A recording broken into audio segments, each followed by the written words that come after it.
Hey guys, welcome back to our channel. நாம இன்னைக்கு பார்க்க போறது பாய்ஸ் பி பிரேவ் எபிசோட் 7 தான். இந்த எபிசோட பார்க்கறதுக்கு முன்னாடி எபிசோட் 6 லாஸ்ட்ல என்ன நடந்துச்சுன்னு சொல்லிட்டு ஒரு குட்டி ரீகேப் பார்த்துட்டு வந்துடலாமா? தன்னோட வீட்டுக்கு தான் ஜுங் போயிருக்கான்னு கேட்டதோடனே கிம்முக்கு ஒரு மாதிரி தூக்கி வாரி போட்டுறது. ஒரு வழியா அடிச்சு புடிச்சு ட்ரெயினை புடிச்சு வந்துட்டான். கிம் கண்டினியூஸா ஜுங்குக்கு கால் பண்ணா, ஜுங் கண்டினியூஸா கிம்முக்கு தான் கால் பண்ணிட்டு இருக்கான். ஃபைனலா ரெண்டு பேருமே அக் பண்ணிட்டு நிக்கிறதோட அந்த எபிசோட் முடிஞ்சிருக்கும். இந்த எபிசோட் ஸ்டார்டிங்லே இதெல்லாம் நடக்கிறதுக்கு 5 மணி நேரத்துக்கு முன்னாடி என்ன நடந்துச்சுன்னு தான் காட்டுறாங்க. ஹலோ, நான் ப்ரொஃபசர் கிம் ஜூனோட லேப்ல இருந்து அவரோட ஸ்டூடெண்ட் தான் நான் பேசுறேன். ப்ரொஃபசர் என்கிட்ட சில டாக்குமெண்ட் எல்லாம் உங்ககிட்ட கொடுக்க சொல்லி கொடுத்தாரு. ஆனா இப்போதைக்கு எனக்கு ஆக்சிடென்ட் ஆயிட்டதுனால என்னால முடியல. ஆனா எனக்கு பதிலா உங்களோட ஃப்ரெண்டு ஜுங்கு தான் இது எல்லாத்தையுமே பண்ணா.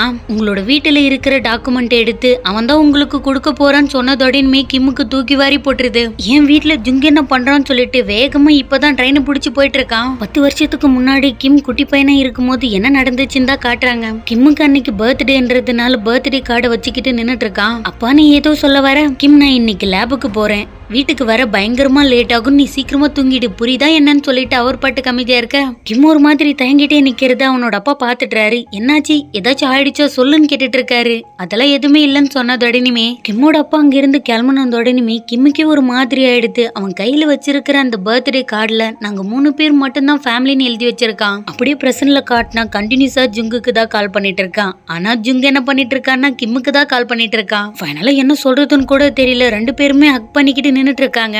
அம்மா, நேத்தெல்லாம் எங்க போயிருந்த, உனக்கு என்னாச்சு, நீ ஏன் வீட்டுக்கு வரலன்னு கேட்டுட்டு இருக்கான். நான் சர்டிஃபைட் எக்ஸாமுக்கு படிச்சுட்டே இருந்தேன்னா, அது இல்லாம வீட்டுக்கு வர விருப்பமே இல்ல, கஃபேலயும் லைப்ரரியில மட்டும்தான் படிச்சேன்னு சொல்லிட்டு இருக்கான். இதெல்லாம் என்னால நம்பவே முடியலன்னு ஜுங் சொல்ல கிம் அவனோட காலையே பாத்துட்டு இருக்கான்.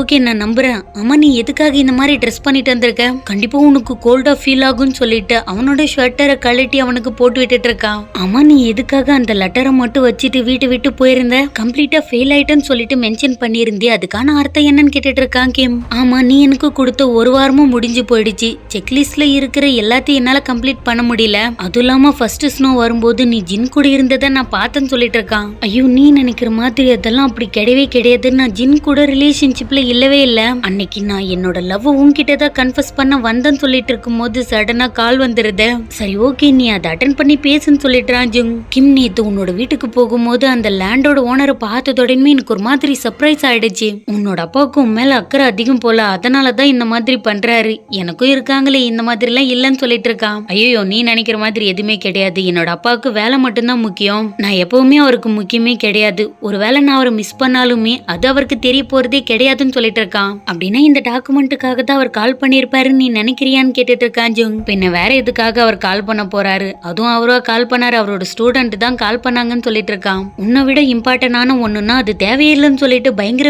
வேகமா ஜுங் அது கிழிச்சியே போட்டுடுறான். கிம் என்னதான் தடுக்க ட்ரை பண்ணாலுமே ஃபைனலா அதை கிழிச்சியே முடிச்சிட்டான். எதுக்காக இந்த மாதிரி பண்ண? இது என்னோட அப்பாவோட ரிசர்ச் பேப்பர், கண்டிப்பா அவரோட கையால் எழுதுனது, என்னதான் பண்ண போறனோ தெரியலன்னு புலம்பிட்டு கால் பேசிட்டு இருக்கான். நான் இது எல்லாத்தையுமே ஃபிக்ஸ் பண்ணிடுவேன்னு சொல்லிட்டு ஜுங்கு தான் அதை கரெக்ட் பண்ண ட்ரை பண்ணிட்டு இருக்கான். அப்படியே வீட்டுக்கும் வந்துடுறாங்க. வீட்டுக்கு வந்துமே அது எல்லாத்தையும் ஃபிக்ஸ் பண்ணிட்டு இருக்கான் ஜுங். இதெல்லாம் பார்க்க கிம்முக்கே ஒரு மாதிரி ஆயிடுது. கிம் ரிலேட்டடான நிறைய திங்ஸ் இருக்குது. அதெல்லாம் பார்த்து சிரிச்சுட்டே இருக்கும் போது கிம்மோட அப்பா கிட்ட இருந்து கரெக்டா மெசேஜ் வந்துருது. ஃபேஸ் டு ஃபேஸ் பேசலாம் சொல்லியிருக்காரு. வீடியோ கால் அட்டன் பண்ணி தான் பேசிட்டு இருக்கான். அப்பா, கிழிஞ்சு போன டாக்குமெண்ட் எல்லாம் ஃபிக்ஸ் பண்ண ட்ரை பண்ணிட்டு இருக்கோம். ஐ எம் ரியலி சாரின்னு சொல்லிட்டு இருக்கான். எனது கிழிஞ்சு போயிடுச்சா? எனக்கு அர்ஜென்ட்டா இருந்ததுனால தான் நான் உன்கிட்ட ஹெல்ப் கேட்டிருக்கேன், இல்லன்னா நான் கேட்டிருக்கவே மாட்டேன். அவன் கிழிச்சது யாரு? உன்னோட ஃப்ரெண்டு ஜுங்கான்னு கேட்டுட்டு இருக்காரு. ஐயோ அப்பா, அவன்லாம் அந்த மாதிரி பண்ணல, அதை பண்ணது நான் தான். அந்த பேப்பர் உங்களுக்கு எவ்வளவு இம்பார்ட்டன்ட் எனக்கு நல்லாவே தெரியும். ஃபேமிலியை விட என்னை விட அது உங்களுக்கு இம்பார்ட்டன்ட் எனக்கு நல்லாவே தெரியும் சொல்லிட்டு அழுதுட்டு இருக்கான். நீ அழுறதுல இருந்தே எனக்கு தெரியுதுன்னு சொல்லிட்டு இருக்காரு.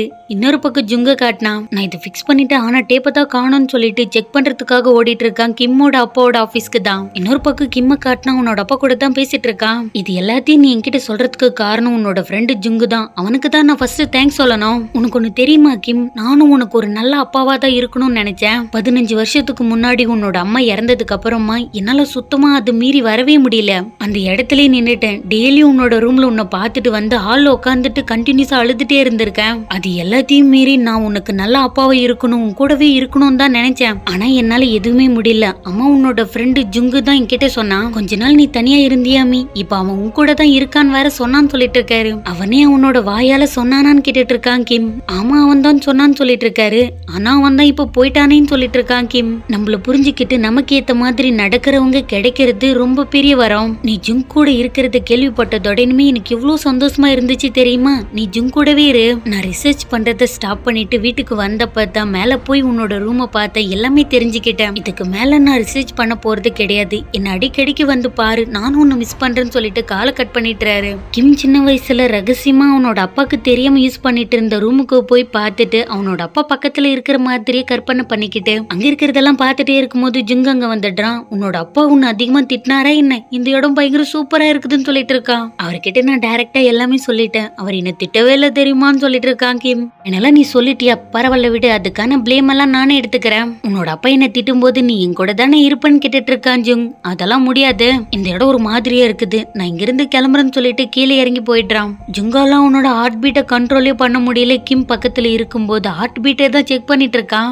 கிம் கீழே வந்ததோடனே ஃபேமிலி போட்டோவை பார்த்துட்டே இருக்கும்போது கரெக்டா அந்த இடத்துக்கு ஜுங்கு வந்துடுறான். சின்ன வயசா இருக்கும்போது இந்த இடம் ஃபுல்லாவே நீ ஓடி ஓடி விளையாடி இருப்பல்ல, பயங்கர சூப்பரா இருந்திருக்கும்னு சொல்லிட்டு இருக்கான் ஜுங். நீ நினைக்கிற மாதிரி எதுவுமே கிடையாது, நான் ரூம்ல மட்டும்தான் இருப்பேன், வெளியில வரதே ரேருன்னு சொல்லிட்டு இருக்கான். ஐயே நீ சொல்றதெல்லாம் என்னால நம்பவே முடியாது. இவ்வளவு பெரிய வீட்டுல, இவ்வளோ அழகான வீட்டுல ஓடாம இருந்தா எப்படி? என்ன நீ பேய பார்த்து பயந்தியான்னு கேட்டுட்டு இருக்கான். நான் இதுக்காக பேய பார்த்து பயப்பட போறேன்னு கிம் கேட்க, இந்த வீட்டுல எனக்கு தெரிஞ்ச வரைக்குமே நீ எல்லா இடத்துலயும் ஓடி இருப்பன்னு சொல்லிட்டு கிம்ம துரத்தவே ஆரம்பிச்சிட்டான். கிம் ரொம்ப நாளுக்கு அப்புறமா இவ்வளவு ஜாலியா ஃபன் பண்ணிட்டு இருக்கிறத பாக்குறதுக்கு நமக்கே சூப்பரா இருக்குது இல்ல. ஜுங் அமைதியா வேறப்பா. ரெண்டு பேருமே ஜாலியா விளையாடிட்டு இருக்காங்க. அதுல டைம் போனதே தெரியல. அன்னைக்கு நைட் ஆனதோடனே கிம் பயங்கரமா தூங்க ஆரம்பிச்சிட்டான். ஜுங்கு தான் அமைதியா கிம்முக்கு தெரியாம எழுந்து நீ தூங்கிட்டியான்னு சொல்லிட்டு ரூமை விட்டு வெளியே வந்து எதுக்கோ ஸ்கெடியூல் போட்டுட்டு இருக்கான். ஆனா என்ன பண்றது, அவனோட மரமண்டைக்கு எதுவுமே வரல. நம்ம ஜோய் கிட்ட ஹெல்ப் கேட்கலாமான்னு நினைக்கிறான் ஜுங். ஆனா நாமளே இது பண்ணணும்னு சொல்லிட்டு யோசிக்கிறான். என்ன பண்றது, அவனோட மரமண்டைக்கு எந்த ஐடியாவும் வரல. ஃபைனலா ஜோய்க்கே கால் பண்ணா. அவன் நல்லா தூங்கிட்டு இருக்கான். கொஞ்ச நேரத்துக்கு அப்புறமா ஜோய் எடுத்து போனை பாக்குறான். ஆனா ஜுங்குக்கு கால் பண்ணணும்னு தோணவே இல்ல. பைபிள் அமைதியா படுத்துட்டான்.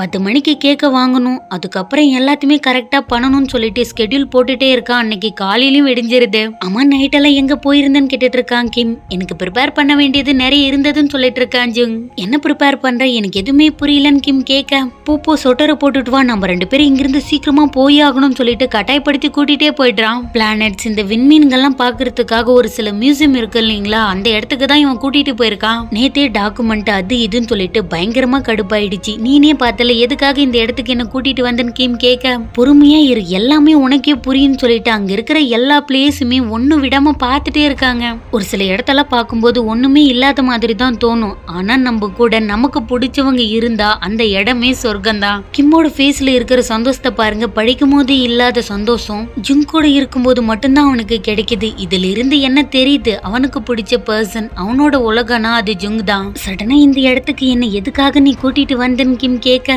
நீ தானே உன்னோட ஃபேமிலியோட விண்வெளிக்கு ட்ரிப் போகணும்னு நினைச்சிருந்த, அதனாலதான் நான் உன்னை இங்க கூட்டிட்டு வந்தேன்னு சொல்லிட்டு இருக்கான். ஆனா நான் இத பத்தி உன்கிட்ட நான் எப்பவுமே சொன்னதே கிடையாதுன்னு கிம் கேட்க, உன்னோட ரூமுக்கு போகும்போது எதிர்ச்சே இதை பார்த்தேன், அதனாலதான் நான் உனக்காக இதெல்லாம் பண்ண. சொல்ல போனா உன்னோட அப்பா தான் இது எல்லாத்தையும் ப்ரிப்பேர் பண்ணாரு. இன்னைக்கு உனக்கு பர்த்டே, உன்னோட அப்பா உனக்கு கொடுத்த பிரசன்ட் தான் இது நான் உனக்கு கொடுக்கற பிரசன்ட்னு சொல்லிட்டு கேக்க எடுத்து கொடுத்துட்டு இருக்கான். கிம்முக்கு சடனா என்ன பண்றதுன்னு கூட தெரியல. ஜுங்க ஹக் பண்ணிக்கிறான். நீ சொன்ன மாதிரி நான் கன்ஃபஸ் பண்றதுக்கு ரெடி ஆயிட்டேன். நீ என்னோட டைப் கிடையாது. நீ ஒரு சைக்கோபாத், மேனிக், மென்டல், லூசு, அதை விட சரியான கார்பேஜ். ஆனா என்ன பண்றது, உன்னதான் எனக்கு ரொம்ப பிடிச்சிருக்குது. I like you. 2 பேரும் டேட் பண்ணலாமான்னு கிம் கேட்க, சாரின்னு சொல்லிட்டு இருக்கான் ஜுங். என்ன சொல்ற, எனக்கு புரியலன்னு கிம் கேட்க, ஐ எம் ரியலி சாரின்னு சொல்லிட்டு இருக்கான் ஜுங். கிம்முக்கு பேய் அறிஞ்ச மாதிரி ஆயிடுது. இதோட இந்த எபிசோட் முடியுது. தேங்க்ஸ் ஃபார் வாட்சிங். Love you guys.